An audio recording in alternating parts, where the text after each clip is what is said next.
Bulletin की शुरुआत हम करेंगे सबसे पहले बड़ी खबर के साथ। और बड़ी खबर आपको बता दें, जहां पर वक्फ संशोधन एक्ट को लेकर सुप्रीम कोर्ट में सुनवाई जारी है। एक्ट को चुनौती देने वाली याचिकाओं पर सुनवाई जारी है। 3 मुद्दों पर अंतरिम आदेश दे सकती है अदालत, ये बड़ी खबर आपको बता रहे हैं। तो 3 मुद्दों पर अंतरिम आदेश दे सकती है अदालत। इससे पहले 15 मई के करीब सुनवाई हुई थी। एक्ट को चुनौती देने वाली याचिकाओं पर सुनवाई इस समय जारी है। तो एक्ट को चुनौती देने वाली याचिकाओं पर सुनवाई इस समय जारी है, ये बड़ी खबर आपको बता रहे हैं। जानकारी आपको दे दें कि बरेली में 3,994 वक्फ संपत्तियां, झांसी में 610 वक्फ संपत्तियां, 605 सुन्नी और 5 शिया वक्फ की हैं। मेरठ में 2,402 वक्फ संपत्तियां हैं, जिसमें से 2,360 सुन्नी और 52 शिया वक्फ की है। सहारनपुर की बात करें तो यहां पर आंकड़ा 4,851 का, 4,682 इसमें से सुन्नी की है। अलीगढ़ की अगर बात करें तो 1400 में से 1358 सुन्नी की वक्फ संपत्तियां हैं। तो कुल मिलाकर देखिए 1,24,700 के करीब जो वक्फ संपत्तियां हैं। खबर पर अधिक जानकारी के साथ संवाददाता मोहित बख्शी हमारे साथ जुड़ चुके हैं। मोहित, देखिए सुनवाई इस समय जारी है, फिलहाल क्या कुछ तस्वीरें और क्या कुछ इस समय मौजूदा स्थिति? देखिए, सुनवाई इस वक्त जारी है और बहुत महत्वपूर्ण सुनवाई इस वक्त चल रही है। जो सीजेआई हैं वो इस पूरे मामले को सुन रहे हैं और कपिल सिब्बल जो हैं वो अभी दूसरे पक्ष की तरफ से जिन्होंने अपनी पिटीशन लगाई है इस बिल के इस कानून के विरोध में, वो अपनी बात रख रहे हैं, जिसमें वो कह रहे हैं कि दरगाह और मस्जिद अलग अलग है। इन संपत्तियों को संरक्षित करने के लिए समुदाय के जरिए काम करना होगा, ये कहते हुए कि अगर अतिक्रमण होता है तो वक्त की प्रकृति बदल जाती है।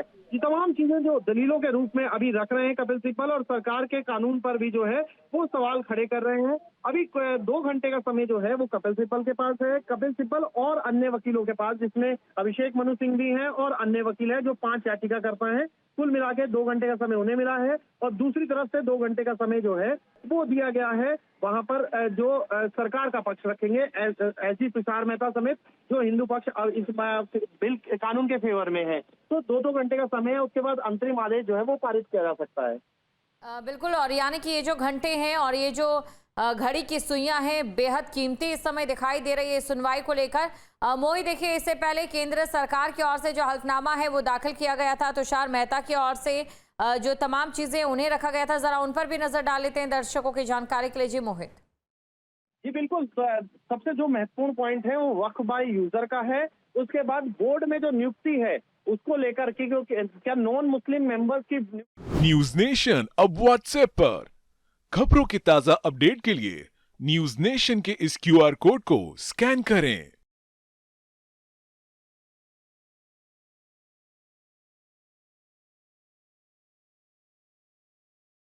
कन्नौज पुलिस ने सोमवार रात प्रदर्शन कर रही भीड़ पर लाठीचार्ज कर दिया है।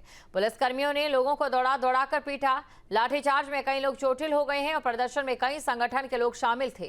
ये लोग एक नाबालिग लड़की की मौत के मामले में पुलिस की कार्यशैली के खिलाफ नारेबाजी कर रहे थे। लाठीचार्ज की घटना से लोगों में गुस्सा है। मामला छिबरामऊ कोतवाली का है।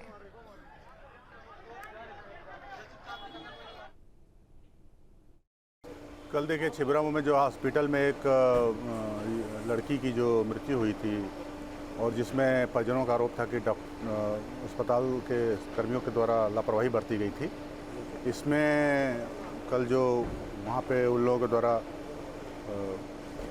घटना किया गया था उसमें मुकदमा दर्ज किया गया था। उसी घटना को लेकर आज उनके परिजन और उनके साथ करीब 40-50 लोग यहाँ थाने के पास एक श्रद्धांजलि सभा के रूप में बैनर लगाकर करने का प्रयास कर रहे थे और काफ़ी उसमें 40-50 करीब भीड़ इकट्ठा कर लिए थे, जिस पर उनको वहाँ पुलिस बल के द्वारा पहुंचकर उनको हटाया गया। उन लोगों के द्वारा वहाँ से कुछ दूर जाकर जो GT रोड है उस पर पहुंचकर जाम लगाने का प्रयास किया गया, किंतु तत्काल पुलिस बल वहाँ पहुँचकर उनको भी वहाँ पे ऐसा कार्य करने से रोक दिया गया।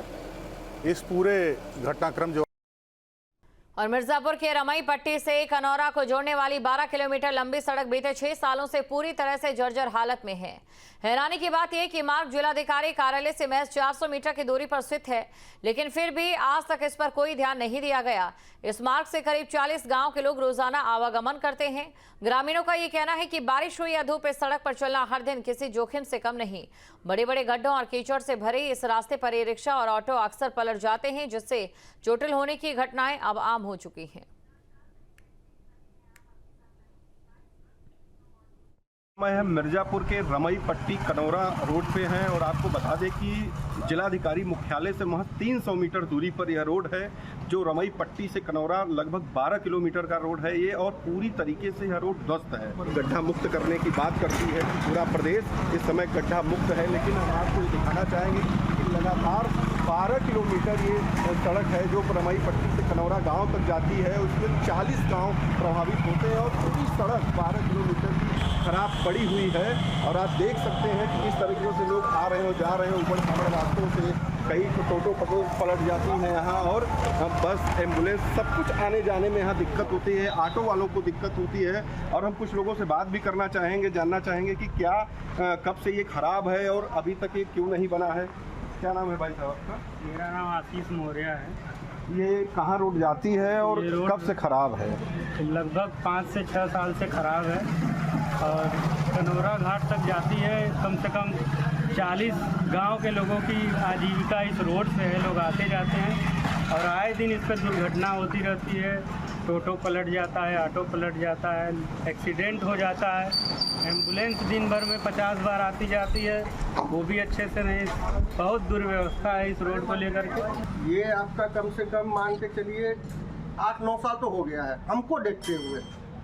तो इसकी शिकायत आप लोग किए कहीं? शिकायत हुआ है, जिलाधिकारी से हुआ है, डीएम साहब से हुआ है और आपके मुख्यालय पर हुआ है। हर जगह शिकायत गई हुई है।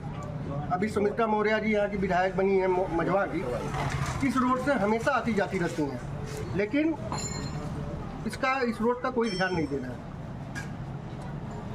तो आपने सुना और रोड भी देखा कि किस तरीके से रोड है और यहाँ लोगों को कितनी परेशानी, आने जाने में परेशानी, एम्बुलेंस आने जाने में दिक्कत होता है, ऑटो पलट जा रही है, टोटो पलट जा रही है। तो इस तरीके का रोड है और मुख्यालय से लगभग 300 मीटर दूरी पर 12 किलोमीटर का पूरा रोड खराब पड़ा है, लेकिन फिर भी जिला प्रशासन किसी तरह का कोई यहाँ काम नहीं कर रहा है, ना रोड बनाने का काम कर रहा है। मोहित मिश्रा, न्यूज स्टेट, मिर्जापुर। और उप मुख्यमंत्री ब्रजेश पाठक पर सपा के एक्स हैंडल से आपत्तिजनक पोस्ट के बाद विवाद खड़ा हो गया। इस बीच अखिलेश यादव भी मीडिया सेल के बचाव में उतर आए। उन्होंने सोशल मीडिया प्लेटफॉर्म एक्स पर लंबा चौड़ा पोस्ट किया है, साथ ही बहस पर विराम लगाने का अनुरोध किया है। इसके बाद डिप्टी सीएम ब्रजेश पाठक ने अखिलेश के पोस्ट के बाद प्रतिक्रिया दी है।